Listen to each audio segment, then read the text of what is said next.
تو فالصالحات قانتات، نیک عورتیں فرما بردار ہوتی ہیں. ایک حدیث میں آتا ہے کہ 2 لوگوں کی نمازیں ان کے سروں سے اوپر نہیں جاتی، ادھر ہی رہتی ہیں ان کے پاس ہی، یعنی قبول نہیں ہوتی. مراد ہے ایک وہ عورت جو اپنے شوہر کی نافرمان ہو. پھر یاد رکھیں وہ شرط کے ساتھ، اللہ کی نافرمانی میں نہیں، اللہ کی فرما برداری میں شوہر کی فرما برداری.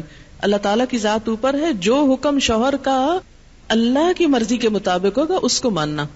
لیکن ایک بات اللہ کی مرضی کے مطابق ہے لیکن شوہر کی بات نہیں مانی جا رہی، تو ایسی عورت کی نماز اس کے سر سے اوپر نہیں جاتی. اور دوسرے اس غلام کی نماز جو اپنے آقا سے بھاگ جائے جب تک کہ واپس نہ آ جائے.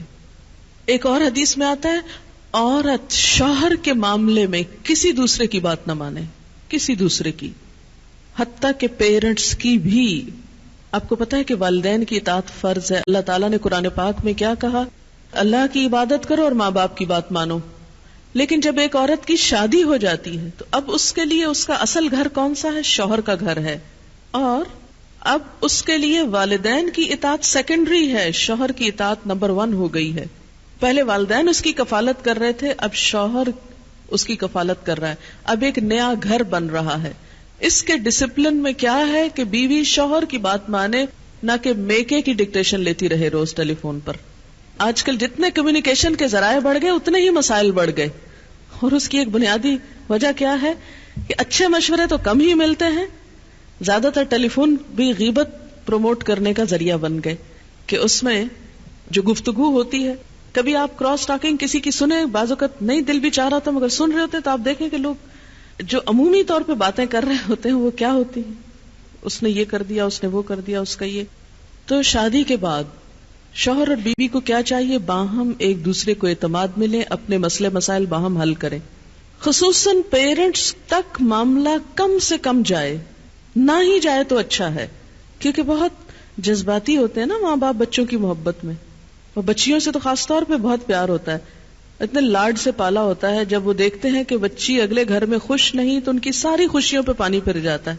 حالانکہ بات کیا ہوتی ہے؟ چھوٹی سی کسی بات پہ عورتیں جذباتی ہوتی، ذرا سے شوہر سے انبن ہو گئی، جھٹ شکایت لگا دی ماں باپ کو. اب کیا ہوا؟ وہاں جو شوہر کی عزت تھی وہ خاک میں ملی. شوہر جو ہے وہ اور باغی ہوا کہ میری عزت نہیں تمہارے میکے میں. اب کیا ہے؟ پابندی لگ گئی کہ ماں کے گھر نہیں جانا. پھر روتی عورتیں آتی، ہمارے شوہر اتنے ظالم ہیں کہ وہ ہمیں ماں باپ کے گھر نہیں جانے دیتے. کیا یہ جائز ہے اسلام میں؟ بظاہر تو واقعی ناجائز ہے، لیکن کبھی آپ کھولتے جائیں کتاب تو پتہ چلے گا کہ اصل سبب کیا تھا کہ ماں باپ سے ملنا روکا گیا. بہت سے کیسز میں ماں باپ سے شوہر صرف اس لیے نہیں ملنے دیتے کہ الٹی پٹیاں پڑھائی جاتی. ایک دفعہ عورت ہو کے آتی ہے میکے سے تو موڈ بدلا ہوا ہوتا ہے. تو ایسی صورت میں اصل حکم کیا ہے کہ شوہر زیادہ اہم ہے. اب اس کی بات مانی. اور یہ کیوں اتنا سخت ڈسپلن رکھا گیا؟ کیونکہ جب تک ایک عورت کی وفاداری اس کے اپنے گھر سے نہیں ہوگی، گھر نہیں بنے گا. وہ بات میں ادھر بھاگی جا رہی ہے، یہ گھر خراب ہو رہا ہے. اب اس کی اہمیت، اس کی زیادہ اہم ڈیوٹی کیا ہے کہ اب وہ نئے گھر کی تعمیر کرے. اس لیے کہ شوہر نے مہر بھی دیا ہے، گھر دیا ہے، سب ضروریات پوری کر رہا ہے. اب آئندہ اللہ تعالیٰ نے ایک نئی نسل لانی ہے، ان کی تربیت ہے، ان کا کام ہے، اتنی ذمہ داریاں آنے والی ہیں. اب چھوڑو دھیان پیچھے کا، اب آگے کا سوچو. قدموا لانفسکم. تو اس لیے اور اللہ سے بڑھ کر ہمارے لیے مہربان، ہمارے لیے محبت کرنے والا، 70 ماؤں سے بڑھ کے پیار کرنے والا اور کون ہو سکتا ہے؟ یہ مشورے وہ ہم کو دے رہا ہے، یہ رہنمائی وہ ہمیں دے رہا ہے جو بظاہر ہمیں کڑوی نظر آتی ہے، لیکن اسی کڑوی گولی میں شفا ہے. بظاہر انجیکشن تکلیف دہ ہوتا ہے، اس کا نام سن کے ہی ہم بدمزہ ہونے لگتے ہیں، لیکن اس کے بغیر صحت نہیں ہو سکتی. فالصالحات قانتات. دوسری خوبی حافظات للغیب بما حفظ اللہ. حافظات، حافظتن کی جمع. حافظ حفاظت کرنے والا، حافظہ حفاظت کرنے والی. یہ قرآن کے حافظ بھی نا کہ قرآن کی حفاظت کر دی انہوں نے. حفظ اسی لیے کیا جاتا ہے نا کہ اگر کتاب ختم بھی ہو جائے کبھی تو سینوں میں موجود ہو حفاظت کے لیے. تو حافظات حفاظت کرنے والیاں ہیں. کس چیز کی حفاظت کرنے والیاں ہیں؟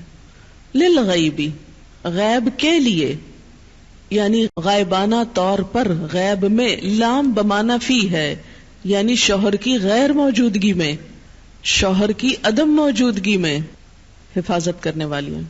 سب سے پہلے اپنی عزت کی، اپنی جان کی، اپنی شرم و حیا کی.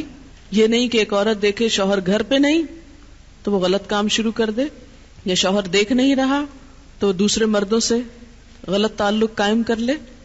نہیں، اچھی بیوی کی خوبیوں میں کیا تھا کہ وہ اپنی عزت و آبرو کی حفاظت کرے، یعنی شوہر کہیں چلا جائے تو اس کے پیچھے اپنی عزت و آبرو کی حفاظت کرے.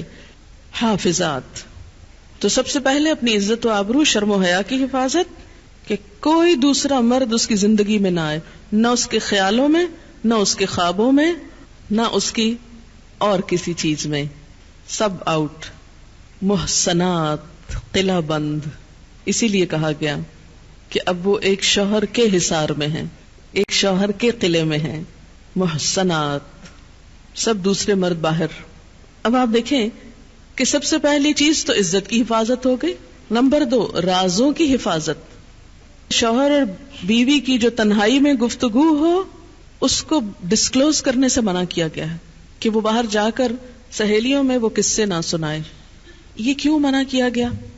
اس لیے منع کیا گیا کہ عموماً پھر کیا ہوتا ہے، وہ دوسری خواتین اپنے شوہروں کو کمپیئر کرنے لگتی ہیں اور اس طرح گھروں میں فساد اٹھتے ہیں. وہ فلاں کا میاں تو ایسا اور تم ایسے میرے پلے پڑ گئے.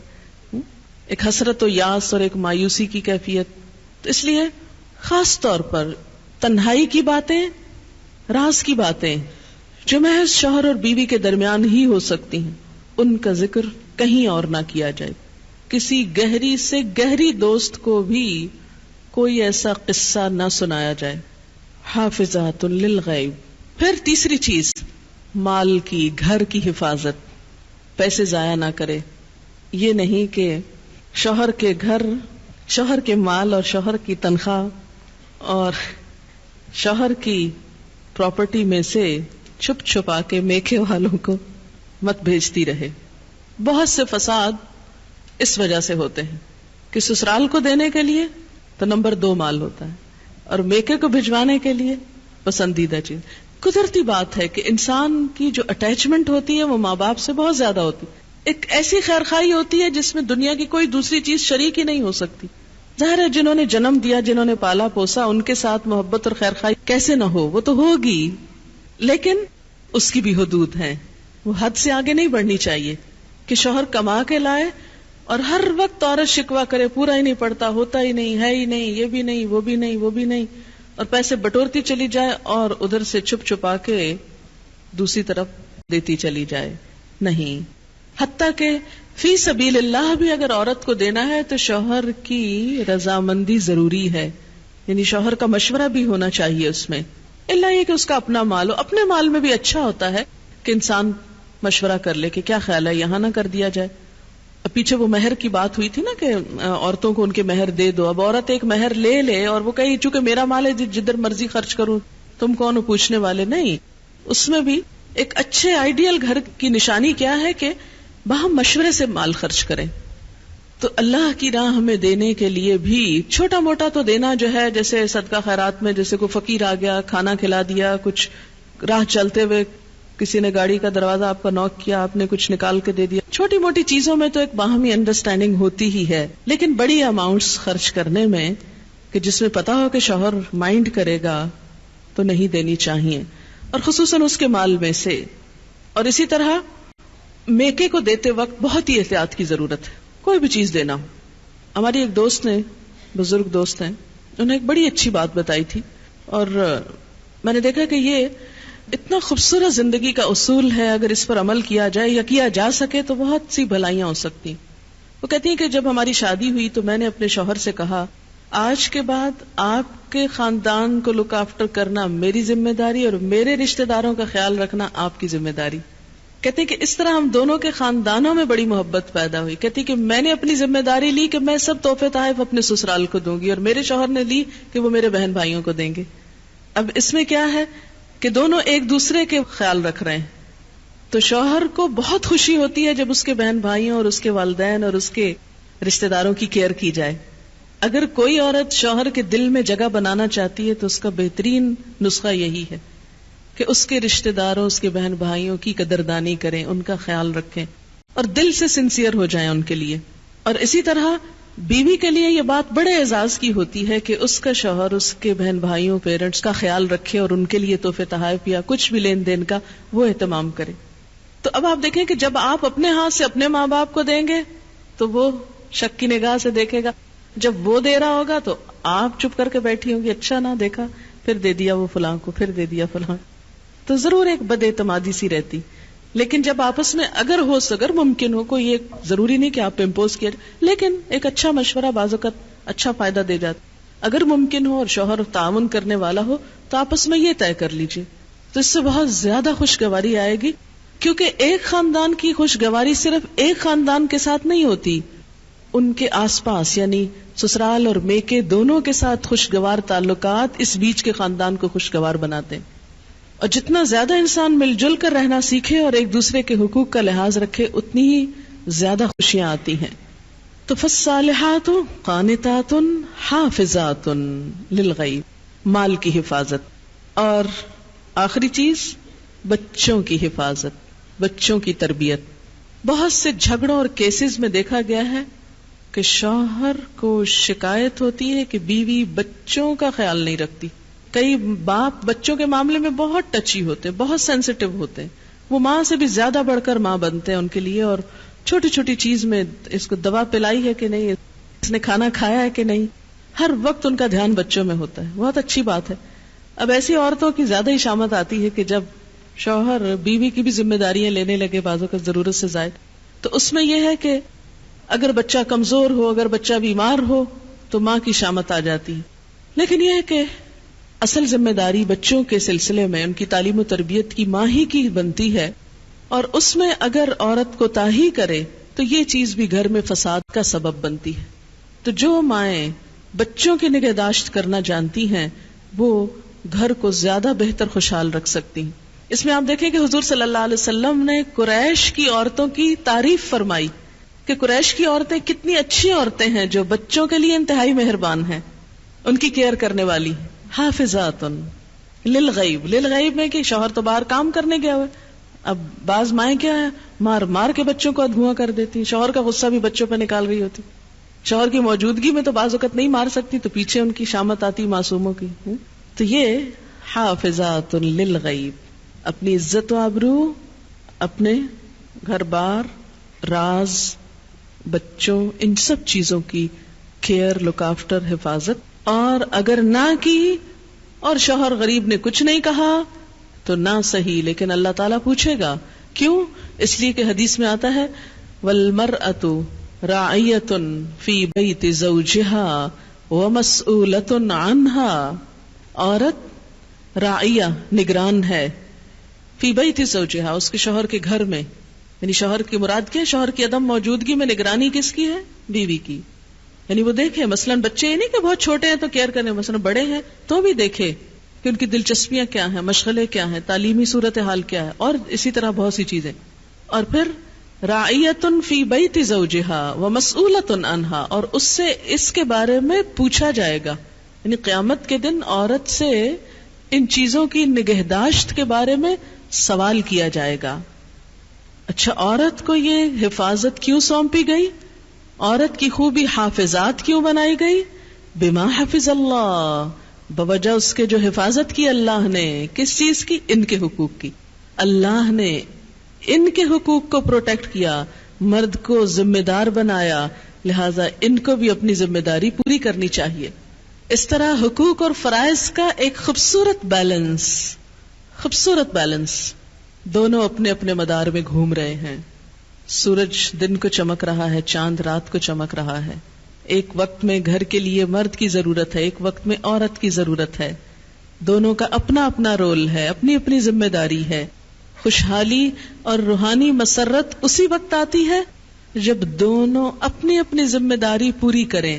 اور ذمہ داری پوری کرانے کے لیے صرف قانون کافی نہیں ہوا کرتا.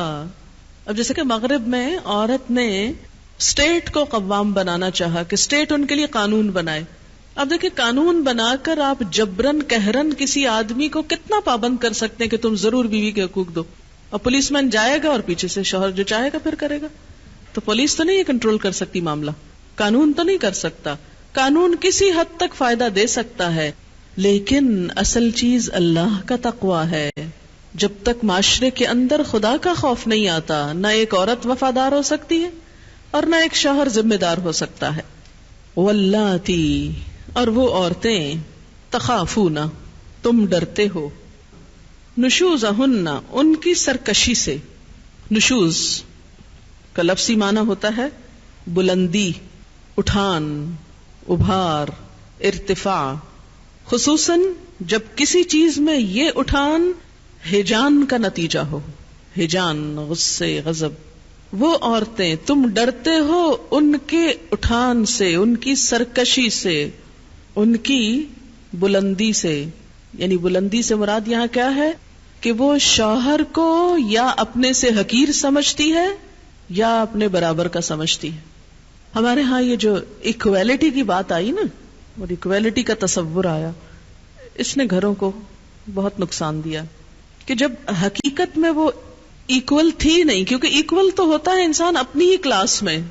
اب آپ کہیں کہ بلی اور چوہا جو ہے وہ ایکول ہوں تو وہ کیسے ہوں؟ وہ بلی الگ چیز ہے، چوہا الگ چیز ہے، وہ اپنی اپنی کلاس ہے. اب اس کے اندر تو آپ ایکویلٹی ڈھونڈیں، اور دو چیزوں کو آپ کہاں سے ایکول قرار دے رہے ہیں؟ مرد مرد ہے، عورت عورت ہے. اس کی تو جو کیمسٹری ہے جسم کی وہی مختلف ہے، اس کے تو ٹشوز اور سیلز کی ساخت مختلف ہے. آپ کس کس چیز کو ایکول کریں گے؟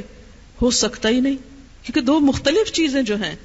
لیکن معلوم نہیں کہاں سے ایکویلٹی کا درس شروع ہو گیا عورتوں اور مردوں کے درمیان، جو پاسبل نہیں تھا. یہ بالکل ایسی اگر آپ کہیں کہ یہ 5 انگلیاں ایکول ہونی چاہیے اور کھینچ تان کے سب کو ایک کر دیں، اور یہ تو نہیں ہو سکتا کہ چھوٹی کو لمبا کریں، یہ ضرور ہو سکتا ہے لمبیوں کو کاٹ دیں، یہی ہوگا ایکول کرنے کا. اب آپ چاہیں آپ کے سب بچوں کے قد برابر ہو جائیں، اور اگر نہیں ہے کچھ کی گردنیں اڑا دیں. ایسی ایکویلٹی سے حاصل کیا ہوگا؟ ضرورت کیا اس ایکویلٹی کی؟ تو کسی عورت کا اپنے شوہر کو حقیر سمجھنا، یا اس معنی میں ایکول سمجھنا کہ گھر کی کنگڈم میں وہ اپنے آپ کو بالکل برابری کے اس طرح درجے پر رکھے، وہ للرجال علیہن درجہ کو کنڈیم کرے اور شوہر کی کوئی بات چلنے نہ دے اور کہ ہر بات اور ہر حکم میرا چلے گا، تو یہ نشوز ہوتا ہے. نشوز کا مطلب ہے اٹھنا. وہ پیچھے جو فالصالحات و قانتات ہے نا، تو قانتات میں کیا ہے؟ عاجزی. اور نشوز کیا؟ اس کا اپوزٹ. تو وہ عورت کا جو رول ہے سبمسو ہونے کا، وہ چھوڑ کر وہ دوسرا رول ادا کرنے لگے. اچھا آپ دیکھیں کہ جب سے ہمارے معاشرے میں بہت ایجوکیشن کا رواج ہوا، اور خیر ایجوکیشن تو پہلے بھی تھی، لیکن ہمارے یہاں ایجوکیشن کا مفہوم بدل گیا ایجوکیٹڈ ہونے کا. ایسا نہیں تھا کہ ہماری نانیاں اور دادیاں صرف جاہل محض تھیں، وہ بھی ایجوکیٹڈ تھی لیکن کسی اور طریقے کی. اور گھرداری اور خاندانی معاملات میں وہ ہم سے زیادہ ایجوکیٹڈ تھی. اسی لیے انہوں نے جس طرح زندگیاں نبھائیں اور جتنی خوشگوار زندگیاں پیش کی، وہ ہماری ینگر جنریشن میں دور سے بھی نہیں ہے. اس میں بنیادی خوبی کیا تھی کہ عورت نے اپنے آپ کو عورت سمجھا اور شوہر کو مرد سمجھتے ہوئے اسے مرد کا درجہ دیا، اور قوام ہوتے ہوئے شوہر نے اپنی ذمہ داری پوری کی اور عورت نے اس کے مقابلے میں اپنی ذمہ داری پوری کی. لہٰذا ایک گھر گھر رہا. اسی لیے ان کے اندر وہ طلاقوں کا ریشو نہیں ہے جو اب نئی جدت کے ساتھ آ رہا ہے. اب آپ دیکھیں کہ جب یہ کیفیت آئی نئی تعلیم کی، تو اس میں کچھ اسباب کیا تھے. جیسے آپ دیکھیں ہمارے ہاں پرائمری لیول سے ہی ایجوکیشن میں کیا ہے، کو ایجوکیشن ہے، ایکولی ٹریٹ کیا جاتا ہے، ساتھ پڑھا جاتا ہے، یونیورسٹی لیول تک ساتھ جاتے ہیں. تو اس میں وہ جو پھر اس کے بعد اگر شادی ہوتی ہے تو وہ جو ایک شوہر کو شوہر کا مقام دینے کی بات ہے، وہ للرجال علیہن درجہ، وہ گھر کی اسٹیٹ میں ان کو ہیڈ ماننے کی، وہ ماننا انتہائی مشکل ہو جاتا ہے. اس کا تصور ہی ختم ہو جاتا ہے. لہٰذا اب شوہر یعنی بیوی تو اس تک نہیں پہنچی، لیکن شوہر کو نیچے لایا گیا. اب جب نیچے لایا گیا اس کو، اور اس کو اگر کمتر نہیں تو برابر کا اس طرح سمجھا گیا کہ اس کو ایسے نام سے پکارا جاتا ہے جیسے بعض اوقات بچوں کو پکارا جا رہا ہوتا ہے، تم تو کہہ کے. اور بتایا کیا جا رہا ہے کہ ایکویلٹی ہے، اس لیے وہ بلانے میں بھی عزت نہیں رہی. اب دیکھیں کہ یہ رویے ہیں، معاف کیجیے گا اگر آپ میں سے کوئی بہت ہی فرینک ہے، فری ہے تو ضرور رہیے، لیکن جو ایک صورتحال ہونی چاہیے میں اس کی بات کر رہی ہوں. آپ ٹوٹلی ڈس ایگری بھی کر سکتے ہیں، لیکن مجھے تو حق بتانا ہے، شرمانا نہیں ہے.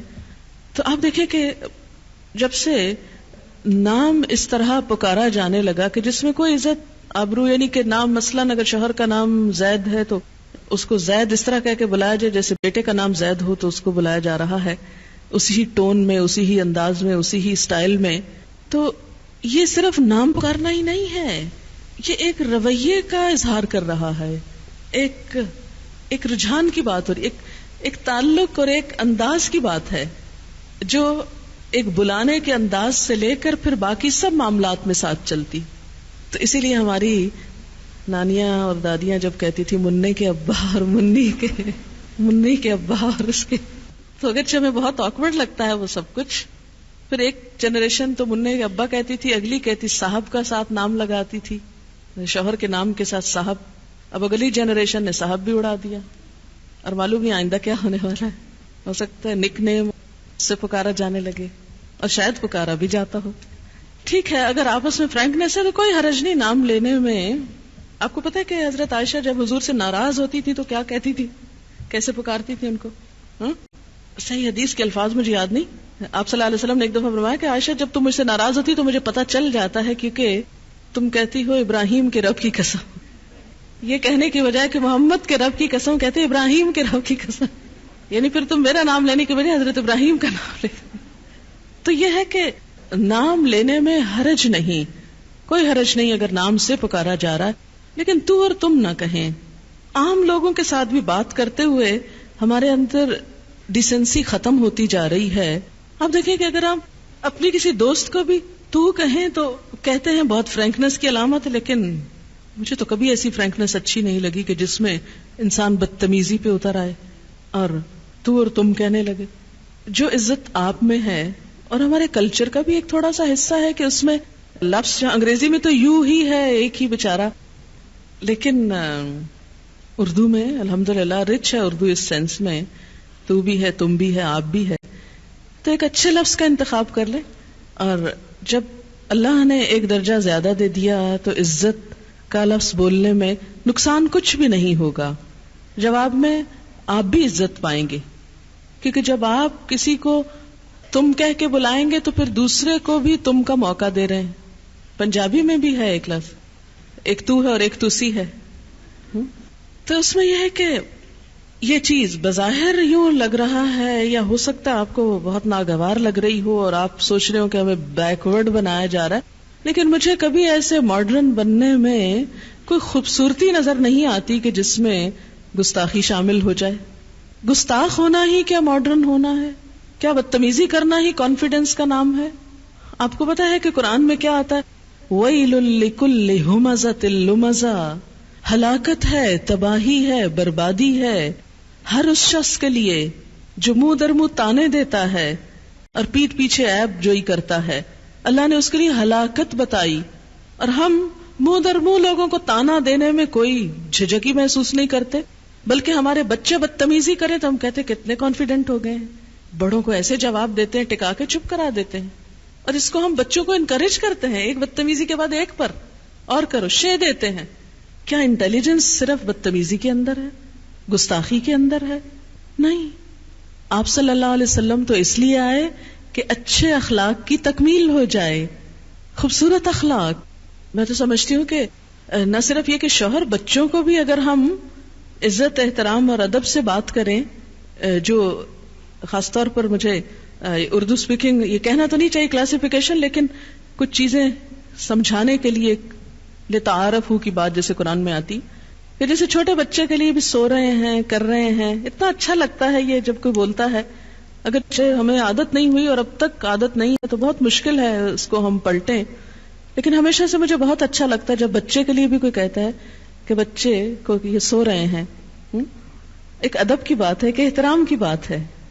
تو اس کو جب ہم نے کنورٹ کر لیا تو ہم نے کہا ہم تو آزاد ہو گئے. کیا آزادی کا یہی مفہوم ہے کہ ادب احترام سے بھی آزاد ہو جائے، انسان اچھے اخلاق سے بھی آزاد ہو جائے؟ تو نشوز کیا ہے عورت کا شوہر کو حقیر سمجھنا، اس کے مقابلے میں سرکشی کرنا، بدتمیزی کرنا، بد اخلاقی کرنا، اس کے ساتھ اس کی بات نہ ماننا، اس کو کنڈیم کرنا، اس کا مذاق اڑانا، اس کے درجے اور مقام سے گھٹانا، اس کے درجے سے گھٹانا، وہ درجہ جو اللہ نے اس کے لیے رکھا، للرجال علیہن درجہ، اس کو کم کرنا، ہر معاملے میں کج بحثی، بد مزاجی، بد اخلاقی، ہٹ دھرمی، نشوز میں بے حیائی بھی آتی ہے، شوہر کا حق کے خاص یعنی بے وفائی، کہ ایک عورت اپنے شوہر کے علاوہ کسی اور مرد کی طرف راغب ہے، یہ چیز بھی آتی، کیونکہ حدیث سے یہ بات ثابت ہوتی ہے۔ آپ صلی اللہ علیہ وسلم نے فرمایا، خبردار عورتوں کے متعلق نیک سلوک کی وصیت قبول کرو، وہ تمہارے پاس صرف تمہارے لیے مخصوص ہیں،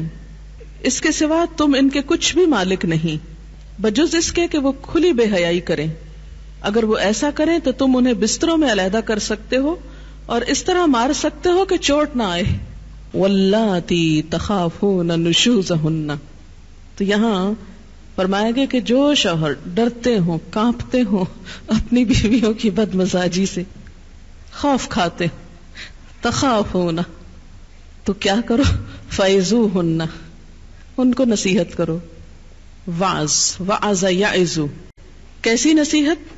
اس میں دو چیزیں ہوتی ہیں، وعظ ہوتا ہے کسی کا دل نرم کرنے کے لیے بھلائی کی بات کرنا، اور نمبر 2 اجر و ثواب کے حصول کی ترغیب دینا، اجر و ثواب کے حاصل کرنے کا شوق دلانا، یہ اس کو واعظ بولتے ہیں۔ پہلے یہ درس کا نام کم ہوتا تھا، کہتے فلاں جگہ واعظ ہو رہا ہے، اب وہ لفظ بیچارہ واعظ بدنام ہو گیا کہ بڑے واعظ بنتے، اردو شاعری میں بڑا مذاق اڑایا گیا ہے واعظ کا، حالانکہ وہ بیچارہ بھلا کر رہا ہے آپ کا اور آپ اس کا مذاق اڑا رہے ہیں، کیونکہ نصیحت کہاں اچھی لگتی ہے کسی کی۔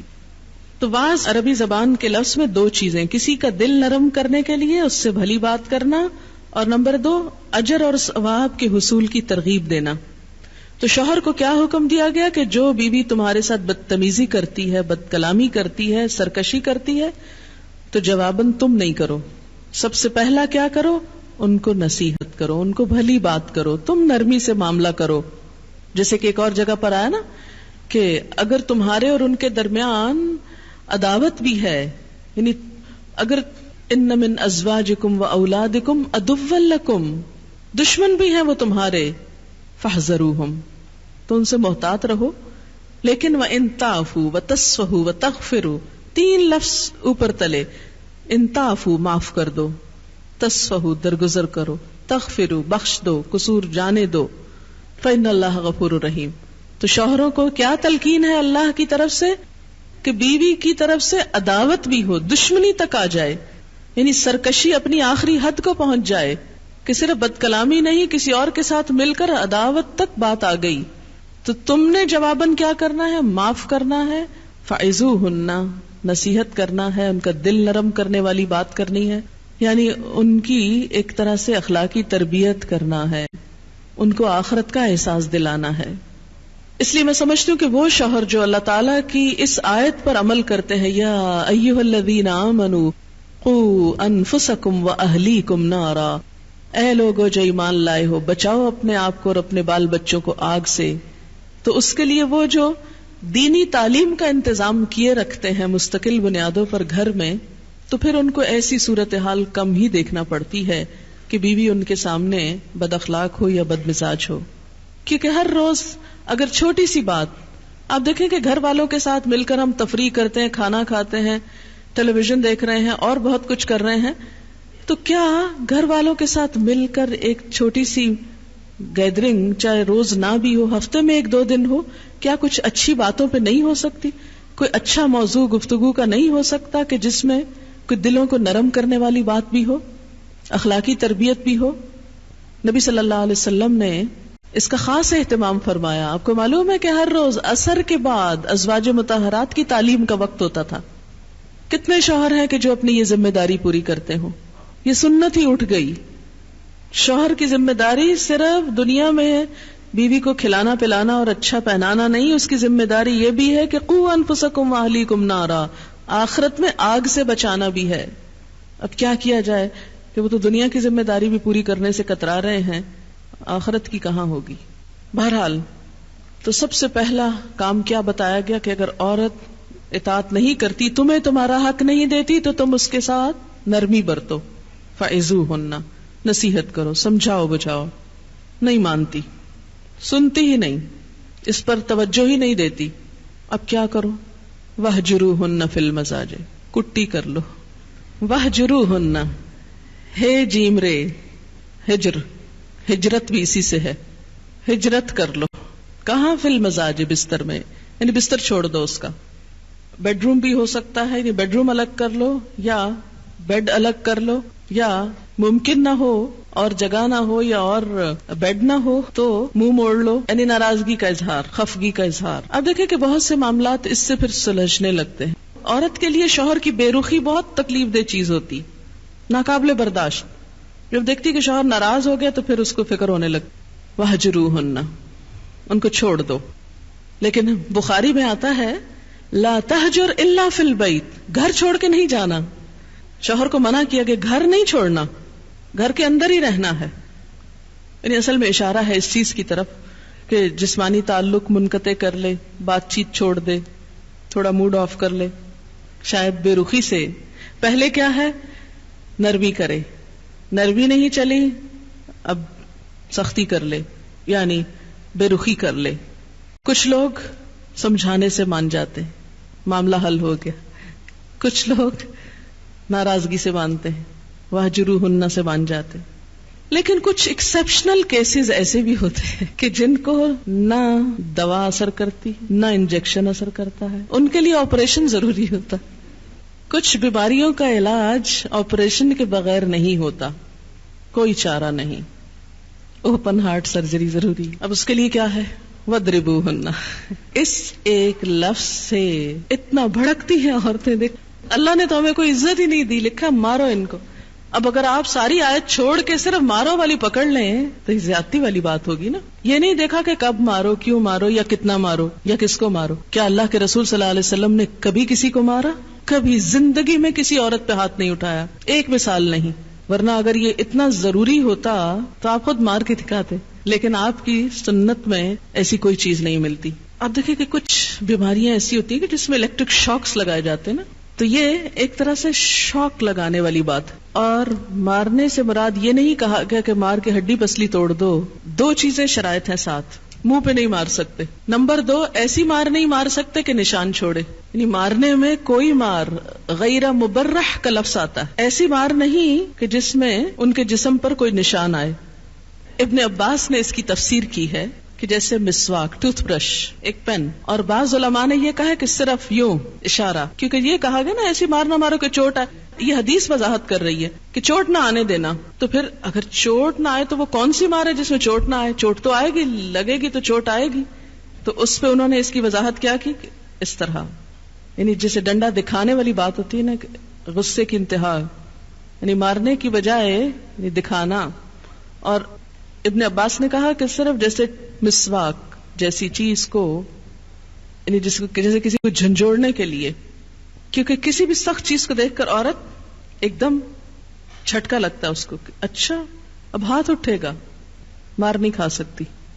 اور پھر اس میں آپ دیکھیں کہ یہ ایک نفسیاتی طور پر ایک اصلاح کا وہ رکھا گیا. اور پھر ایک اور چیز آپ دیکھیں کہ ایک مرد جو اتنا مظلوم ہو, آخر اس کا کتھارسس بھی تو ہونا تھا نا.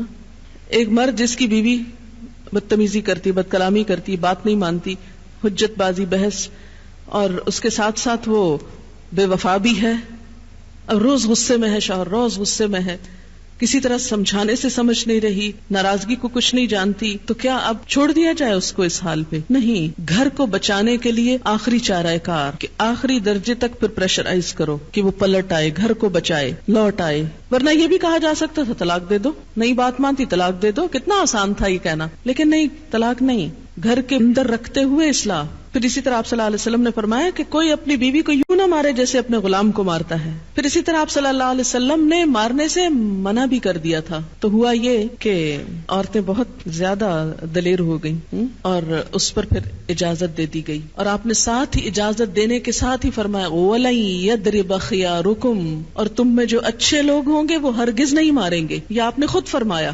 اجازت دینے کے ساتھ کیا فرمایا, وَلَن يَضْرِبَ خِيَارُكُمْ. ایک اور چیز کہ ابتدا میں جب سب سے پہلے یہ مسئلہ پیش آیا, سعد بن ربی نے اپنی بیوی کو جنگل میں یعنی باہر کہیں ایک تھپڑ مار دیا. کوئی بات ہوئی ہوگی, خاتون اپنے باپ کے پاس آ گئی, باپ بیٹی کو لے کے حضور صلی اللہ علیہ وسلم کے پاس شکایت لے کے آ گئے کہ آپ کے ایک صحابی نے میری بیٹی کو تھپڑ مارا ہے. آپ نے فرمایا وَلْتَقْتَسْ مِنْهُ, جاؤ تم بھی بدلہ لے لو, تم بھی مار لو. کیونکہ آپ صلی اللہ علیہ وسلم بہت انصاف پسند تھے. آپ نے کہا جاؤ بدلہ لے لو, تم بھی مار لو. وہ چلی گئی کہ وہی آ گئی کہ نہیں, عورت نہیں مارے گی. آپ صلی اللہ علیہ وسلم نے فرمایا اردنا امرن و اراد اللہ امرن والذی اراد اللہ خیر. ہم نے ایک چیز چاہی تھی اور اللہ نے کچھ اور چاہا, اور جو اللہ نے چاہا وہی زیادہ بہتر ہے. اس کو کیوں بہتر کہا گیا؟ اس لیے کہ اگر عورت مارے گی تو مرد کو بھڑکا کے زیادہ مار کھائے گی. اب دیکھیں نا, جب دو بچے لڑتے ہیں تو جو اس میں طاقتور بچہ ہوتا ہے وہ دوسرے کو پیس ڈالتا ہے. اب ایک نرم و نازک عورت کو اگر اسلام کہتا ہاں مارو اپنے شوہر کو, تو کیا ہوتا, ہلکا سا ہاتھ مارتی شوہر کو عورت اور اپنا ہی ہاتھ دکھا بیٹھتی اور سوج جاتا, اور شوہر کو بھڑکا کے چند مارے اور بھی کھاتی. اب دیکھیں شوہر طاقتور ہے, اس میں عورت کا ہاتھ روک کے عورت کو بچایا گیا کہ تم اس کو پرووک نہیں کرو, تم پرووک کرو گی وہ اور مارے گا, تو اس میں پسے گا کون, عورت پسے گی. ورنہ یہ نہیں کہ نعوذ باللہ عورت کے ساتھ ڈسکریمنیشن کی گئی اور عورت کو کہا نہیں نہیں وہ تو بے شک مارتا رہے, تم نہیں مار سکتی کیونکہ تم عورت ہو.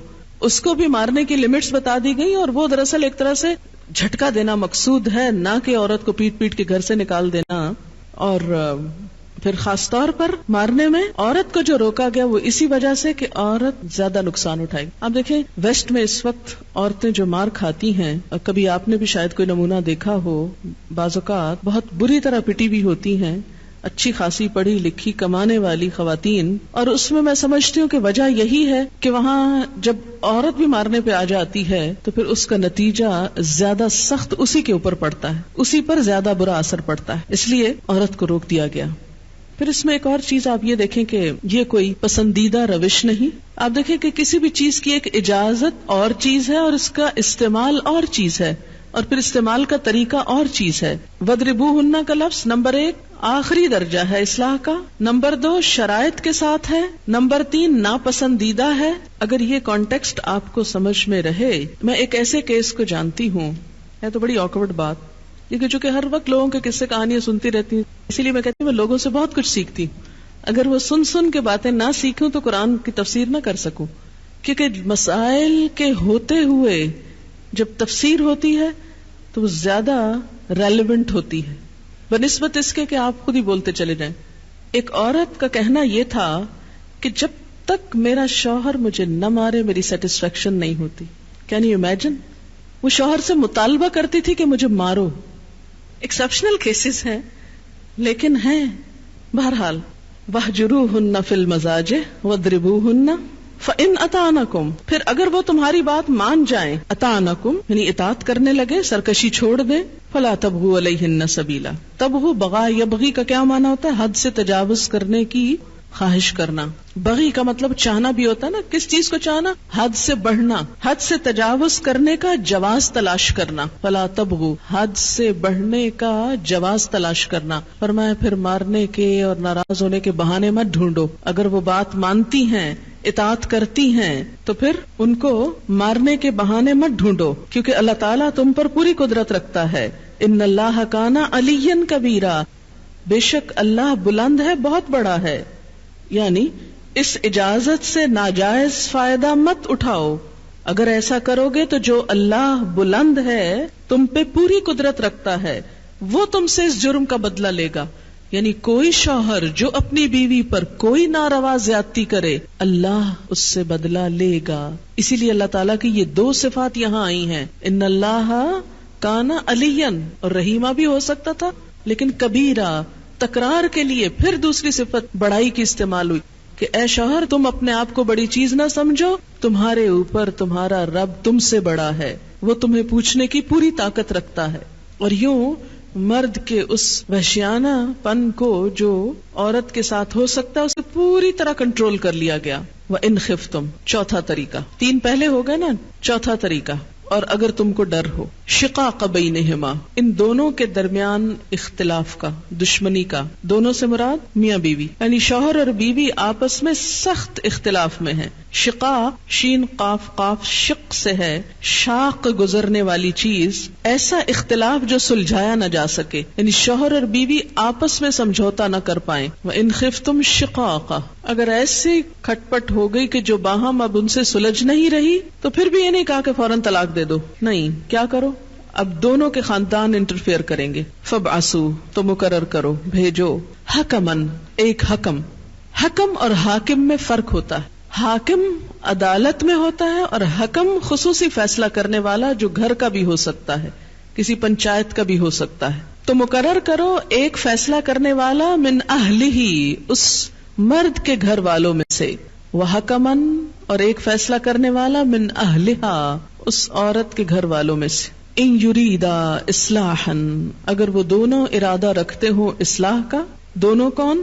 دونوں میاں بیوی بھی ہو سکتے ہیں اور دونوں حکم بھی ہو سکتے ہیں. بعض اوقات کیا ہوتا ہے، لڑکی والے لڑکی کی سائیڈ لے رہے ہیں، لڑکے والے لڑکے کی لے رہے ہیں، پھر وہی جھگڑا ہے، کوئی اصلاح نہیں ہو رہی. تو اگر دونوں حکموں کی یا دونوں میاں بیوی کی نیت ہے اصلاح کی، یوفق اللہ بینہما، اللہ ان دونوں میں موافقت پیدا کر دے گا، اللہ تعالیٰ اصلاح کر دے گا، یعنی بگڑے ہوئے حالات سنور جائیں گے. اور یہ اس لیے بھی کہ جب بہت جھگڑے ہونے لگتے ہیں نا تو انسان کو خود سوچنے سمجھنے کی صلاحیت معوف ہو جاتی. اتنی تو میں اتنی تو تکرار ہوتی ہے کہ بعض اوقات انسان سک ہو جاتا ہے، تھک جاتا ہے، اور وہ سمجھتا ہے کہ نو وے، اب کوئی راستہ نہیں، بس اب مجھے چلے جانا چاہیے یہاں سے. لیکن ایسے موقع پر بھی اللہ تعالیٰ نے تنہا نہیں چھوڑا لڑنے والوں کو. ایک گھر کو ٹوٹنے سے بچا اور کہا اب دوسرے لوگ بیچ میں آئیں، وہ حالات سلجھائیں. اگر دونوں فریقین کی نیت ہے گھر بسانے کی تو اللہ یوفق اللہ بینہما، اللہ بھی توفیق دے دے گا. ان اللہ کان علیما خبیرا، بے شک اللہ علم والا بھی ہے، خبر والا بھی ہے.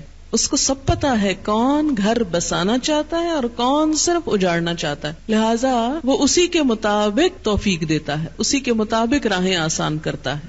وآخر دعوانا ان الحمد للہ رب العالمین. سبحانک اللہم وبحمدک، نشہد ان لا الہ الا انت، نستغفرک ونتوب الیک. والسلام علیکم ورحمۃ اللہ وبرکاتہ.